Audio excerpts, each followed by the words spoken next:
Mark Kagiwa, masisilayan ba muli sa Hinebra? Eto't hinahanap na siya ng teammate niya sa Hinebra. Ang maganda pa rito, nag-reply na si The Spark.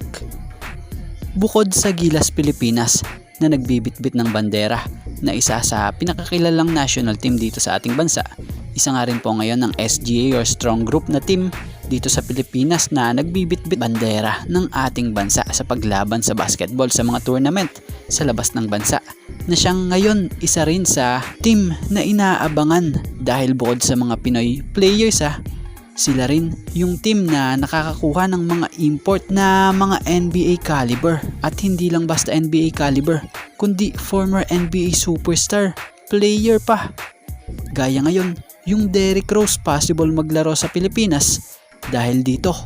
Watch this. And Maverick Ahamnisi ng Hinebra, ganito pinahiya mga bashers niya. Kaya ngayon mga bashers, nga. At bago nga ang lahat, baka naman po pwedeng makahingi ng isang subscription para sa ating channel, or paki-follow na rin po kung nagustuhan nyo ang ating mga basketball update. At kung ito na may makakabigat para sa inyo, kahit isang like and share na lamang po. Maraming salamat po. Ngayong pasok na ang Barangay Hinebra sa semis, masaya ang kampo ng nasabing koponan, at matapos nga nila masweep ang Meralco sa Best of 5 series ng PBA 49 season ng Governors Cup ito't may nagbabalik yung pinausong tradition selfie ng Barangay Hinebra, na kung sa si JDV na ang nakafront sa kanila. Kung matatandaan nyo, si Mark Kagiwa ang unang madalas at nagpasimula ng ganito after ng winning game. May selfie sila bago mag-uwian.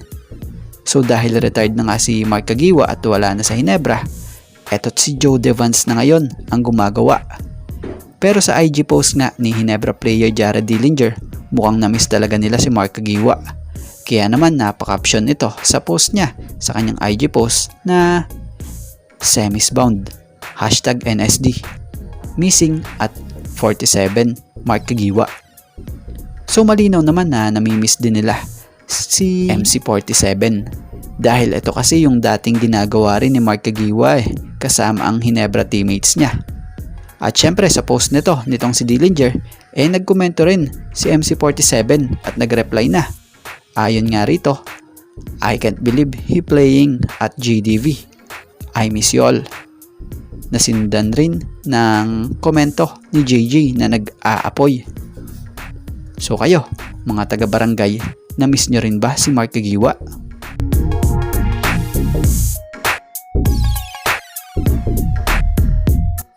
Desidido na palakasin pa ang puwersa ng SGA o Strong Group Athletic sa kanilang paparating na kampanya sa Dubai International Basketball Tournament sa February, na kung saan nililigawan na ang pinakabatang naging MVP sa NBA sa age of 22 taong 2011 na si Derrick Rose. Si Derrick Rose ay kamakailan lang nag-anunsyo ng kanyang pagre-retiro sa NBA matapos na mapagdesisyon ng hindi natapusin ang kanyang kontrata sa Memphis Grizzlies, na siyang huling pinaglaro ang team sa NBA. Matatanda ang si Derrick Rose ay nakilala noon sa team ng Chicago Bulls na siyang nag-draft sa kanya sa team taong 2008 bilang first overall pick. Dito sa Bulls, dito natin nakita ang prime Derrick Rose talaga sa batang edad niya. Kaya lang dito rin natapos yung prime niya matapos magkaroon ng mga injuries. Matapos din matrade siya or malipat siya sa iba't ibang team gaya ng New York Knicks, Cleveland Cavaliers, Minnesota Timberwolves, Detroit Pistons, and Memphis Grizzlies. At batay na nga sa report dito, sa latest report na nabasa natin, batay sa Sports Now, Duar Abante Radio, credit po. Ayon raw di umano rito sa SGA coach na si Charles Chu na nakakuha na nga raw sila ng connection sa mga handler ni D-Rose para hikayatin maglaro para sa team ng SGA bitbit ang bandila ng Pilipinas for Dubai International Basketball Tournament. Bukod dyan tumutulong na rin raw sa pagkonekta kay D-Rose itong former NBA superstar na si Dwight Howard, na siya nga pong naging import na rin ng SGA last stint nila sa Dubai International Basketball Tournament kasama ang former NBA player like Andre Blatch and Andre Robertson. So abangan nga natin ang mga susunod na update patungkol rito, dahil kung mag-agree kung sakali si Derrick Rose para sa SGA, magandang balita ito at big boost to para sa team na ito. Sa nangyaring pagkakapasok ng Barangay Ginebra sa semifinals, dapat lang din talagang bigyan ng credit itong isang manlalaro ng Ginebra gaya ni Maverick Ahamnisi, dahil sa tindi ng ginawa niya.